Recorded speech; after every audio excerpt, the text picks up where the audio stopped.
வணக்கம் நண்பர்களே. நம்ம ஒவ்வொருத்தருக்கும் வாழ்க்கையில் ஒரு உண்மையான நோக்கம் இருக்கிறது. சில சமயங்களில் நாம் அதை மறந்து பணம், புகழ் போன்ற வெளிப்புற விஷயங்களின் பின்னால் ஓடுகிறோம். ஆனால் உண்மையான மகிழ்ச்சி நம் நோக்கத்தை கண்டுபிடித்து அதன்படி வாழ்வதில் தான் இருக்கிறது. இதை பற்றின ஒரு சிறந்த கதையை தான் இன்னைக்கு நம்ம பார்க்க போகிறோம். கதையை ஸ்கிப் பண்ணாமல் முழுவதுமாக கேளுங்க.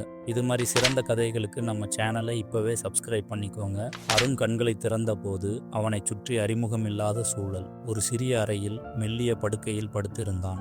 அவன் தலை கனத்துக் கொண்டிருந்தது. எப்படி இங்கே வந்தான் என்பது நினைவில் இல்லை. நீங்கள் விழித்து விட்டீங்களா என்று ஒரு குரல் கேட்டது. அருண் திரும்பி பார்த்தான். வெள்ளை ஆடை அணிந்த ஒருவர் முகத்தில் சிறு புன்னகையுடன் அவனருகே நின்று கொண்டிருந்தார். நான் எங்கே இருக்கிறேன் என்று அருண் கேட்டான். அவன் தொண்டை வறண்டு குரல் கரகரத்தது. பாதுகாப்பான இடத்துல என்றார் அந்த மனிதர். என் பேர் முருகன். நீங்கள் கடலில் மிதந்து கொண்டிருந்தீர்கள். எங்கள் மீனவர்கள் உங்களை மீட்டார்கள். அருண் சிறிது யோசித்தான். அவன் ஒரு கப்பல் பொறியாளர். கடந்த வாரம் சென்னையிலிருந்து மலேசியா செல்லும் கப்பலில் பணியாற்றி கொண்டிருந்தான். அவன் சென்ற கப்பல் ஒரு பயங்கரமான புயலில் சிக்கி சேதமடைந்தது. லைஃப் ராஃப்டில் தப்பித்தான். அதன் பிறகு என்ன நடந்தது என்பது தெரியவில்லை. நான் எவ்வளவு காலம் இங்கே இருக்கிறேன் என்று அருண் கேட்டான். 2 நாட்கள். நீங்க பலவீனமா இருந்தீங்க. ஆனால் இப்போது உங்கள் உடல்நிலை நல்லா இருக்கிறது. முருகன் அவனுக்கு சூடான சூப்பை கொடுத்தார். அருண் குடித்தான். இது எந்த தீவு என்று அருண் கேட்டான். முருகன் சிறிது தயங்கினார். இது ஒரு சிறந்த தீவு. இங்கே வெளியுலகத்திலிருந்து வரும் நபர்கள் அரிது. அருண் சாளரத்தின் வழியாக வெளியே பார்த்தான். பசுமையான மரங்கள், தெளிவான நீலக்கடல் அழகாக இருந்தது. ஆனாலும் அது ஒரு விசித்திரமான தீவு போல தோன்றியது. நான் எப்போது இங்கிருந்து செல்லலாம் என்று அருண் கேட்டான். முருகன் மீண்டும் தயங்கினார். அது கொஞ்சம் சிக்கலானது. வெளியுலகத்துடன் எங்களுக்கு அவ்வளவாக தொடர்பு கிடையாது. ஆனால் கவலைப்பட வேண்டாம். இங்கே நீங்கள் பாதுகாப்பாக இருக்கலாம். 3ஆம் நாள் அருண் நடக்க ஆரம்பித்தான். தீவை சுற்றி பார்க்க விரும்பினான். முருகன் அவனுடன் வந்தார். தீவு வித்தியாசமாயிருந்தது. மக்கள் அனைவரும் அமைதியாக இருந்தாங்க. எல்லோருமே ஒரே மாதிரியான வெள்ளை ஆடை அணிஞ்சிருந்தாங்க. குழந்தைகள் கூட பெரிய சத்தம் இல்லாமல் விளையாடி கொண்டிருந்தார்கள். இங்கே எத்தனை பேர் இருக்கிறாங்க? அருண் கேட்டான். ஏறக்குறைய 100 பேர் என்றார் முருகன். அனைவரும் இங்கே பிறந்தவர்களா? இல்லை, நாங்கள் அனைவரும் வெவ்வேறு காலங்களில் இங்கே வந்தவர்கள் என்றார் முருகன். எப்படி?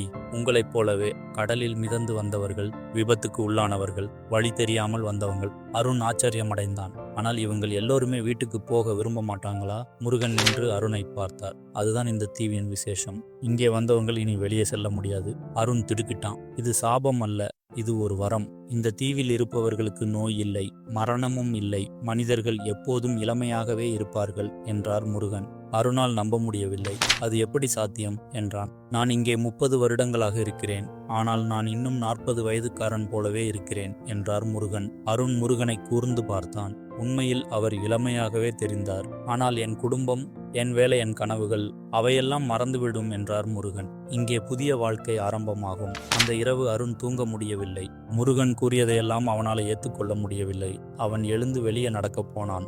இரவு நேரத்தில் தீவு வேறு மாதிரி இருந்தது. எங்கோ ஒரு இடத்திலிருந்து விசித்திரமான ஒளி வந்து கொண்டிருந்தது. அருண் அந்த ஒளியை தேடிச் சென்றான். தீவின் மையத்தில் ஒரு பெரிய குகை இருந்தது. அதிலிருந்து நீல நிற ஒளி வெளிப்பட்டு கொண்டிருந்தது. அருண் உள்ளே நுழைந்தான். குகைக்குள் ஒரு அதிசயம் காத்திருந்தது. ஒரு பெரிய படிகம் நடுவில் இருந்தது. அது தன்னிச்சையாக ஒளிர்ந்து கொண்டிருந்தது. அதை சுற்றி விசித்திரமான சின்னங்கள் வரையப்பட்டிருந்தன. நீங்கள் இங்கே எப்படி வந்தீங்கள்? ஒரு குரல் கேட்டது. அருண் திரும்பி பார்த்தான். ஒரு வயதான பெண் அங்கே நின்று கொண்டிருந்தார். ஆனால் அவரது முகம் இளமையாக இருந்தது. நான் வெறுமனே நடந்து கொண்டிருந்தேன் என்றான் அருண். என் பேர் கமலா. நான் இந்த தீவின் பழமையான குடியிருப்பாளர்களில் ஒருவர். நான் இங்கே 50 வருடங்களாக இருக்கிறேன். இது என்ன படிகம் என்றான். இதுதான் இந்த தீவின் ரகசியம். இது ஒரு காலப்படிகம். இது நேரத்தை நிறுத்தி வைக்கிறது. அது எப்படி? பல நூற்றாண்டுகளுக்கு முன்பு இந்த தீவில் ஒரு மாபெரும் விஞ்ஞானி வாழ்ந்தார். அவர் நேரத்தை கட்டுப்படுத்தும் முறையை கண்டுபிடித்தார் என்று கமலா கூறினாள். அருண் படிகத்தை கூர்ந்து பார்த்தான். ஆனால் இது நல்லதா கெட்டதா? கமலா சிந்தித்தார். அது உங்க பார்வையை பொறுத்தது. சிலருக்கு இது சாபம், சிலருக்கு வரம். நான் முதலில் சாபம் என்று நினைச்சேன். என் கணவர், குழந்தைகள், என் பழைய வாழ்க்கை எல்லாத்தையும் இழந்து விட்டேன். ஆனால் காலம் போக போக புரிந்தது. இந்த தீவு உண்மையில நமக்கு ஒரு சோதனை. இங்கே வருபவர்கள் அனைவருமே தங்கள் வாழ்க்கையில ஏதோ ஒரு முக்கியமான கட்டத்தில் இங்கே வருகிறாங்க என்று கமலா சொன்னார். அடுத்த சில நாட்களில் அருண் தீவில் உள்ள மற்றவர்களுடன் பேசத் தொடங்கினான். ஒவ்வொருவருக்கும் ஒரு கதை இருந்தது. ராஜ் என்பவர் ஒரு வெற்றிகரமான வணிகர். ஆனால் பணத்தின் பின்னால் ஓடி குடும்பத்தை மறந்துவிட்டார். கடலில் விபத்து நடந்தபோது அவர் இந்த தீவுக்கு வந்தார். பிரியா என்பவள் ஒரு புகழ்பெற்ற நடிகை. ஆனால் மன அழுத்தத்தால் அமைதி இழந்து விட்டாள். அவளும் இங்கே வந்து சேர்ந்தாள். சுரேஷ் என்பவர் ஒரு டாக்டர். நோயாளிகளை மீட்க முயற்சி செய்யும் போது தானே நோயில் விழுந்தார். அவரை இந்த தீவு குணப்படுத்தியது. ஒவ்வொருவருமே வாழ்க்கையில ஏதோ ஒரு சிக்கலை எதிர்கொண்டிருந்தார்கள். இந்த தீவு அவர்களுக்கு ஒரு இடைவேளை கொடுத்திருந்தது. ஆனால் நாம் எங்கள் பிரச்சனைகளிலிருந்து தப்பித்து ஓடிவிட்டோமே என்றான் அருண். இல்லை, நாம் அவற்றை எதிர்கொள்ள தயாராகும் வரை காத்திருக்கிறோம் என்றார் ராஜ். என்ன மாதிரி? நான் இங்கே வந்தபோது பணம்தான் வாழ்க்கையின் நோக்கம் என்று நினைத்து கொண்டிருந்தேன். ஆனால் இங்கே பணம் இல்லை, பதவி இல்லை, போட்டி இல்லை. இங்கே இருப்பது சமூகம், அன்பு, அமைதி மட்டுமே என்றாள் பிரியா. பிரியா தொடர்ந்தால், நான் எப்போதும் மற்றவர்கள் என்னை பற்றி என்ன நினைக்கிறார்கள் என்பதை பற்றி கவலைப்பட்டு கொண்டிருந்தேன். இங்கே அந்த பிரச்சனை இல்லை. நான் நானாக இருக்க முடிகிறது. அருண் யோசித்தான். அவன் எப்போதும் வேலையிலேயே கவனம் செலுத்தி கொண்டிருந்தான். குடும்பத்துடன் நேரம் செலவிடுவதை அவன் தவறவிட்டிருந்தான். கனவுகளை பின்தொடர்வதற்கு பதிலாக பாதுகாப்பான வேலையில் சிக்கிக் கொண்டிருந்தான். ஒரு மாதம் கழித்து அருண் ஒரு முக்கியமான கண்டுபிடிப்பை செய்தான். படிக குகையில் ஒரு ரகசிய அறை இருந்தது.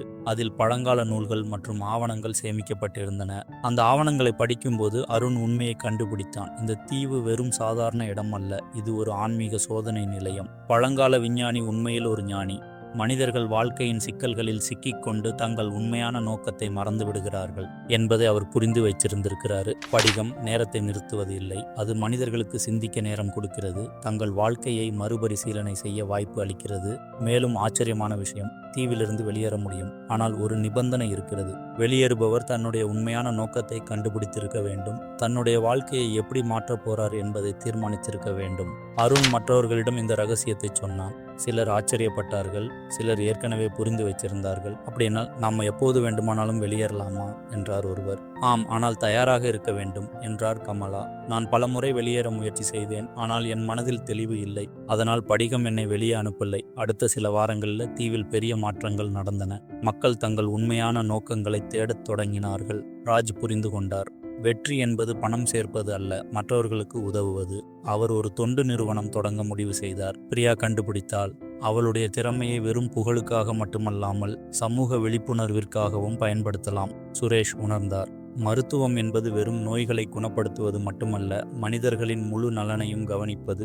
ஆனால் அருணுக்கு இன்னும் தெளிவு வரலை. அவன் என்ன செய்ய வேண்டும்? அவனுடைய உண்மையான நோக்கம் என்ன? ஒரு நாள் அவன் கடற்கரையில் உட்கார்ந்து சிந்தித்துக் கொண்டிருந்தான். அப்போது அவனுக்கு நினைவு வந்தது. சிறுவயதில் அவன் கண்ட கனவு. அவன் எப்போதும் கடலை நேசித்தான். ஆனால் பொறியாளராக வேலை பார்த்தாலும் அவனுடைய உண்மையான ஆசை கடல் பற்றி ஆராய்ச்சி செய்வது, கடல் வாழ்க்கையை பாதுகாப்பது.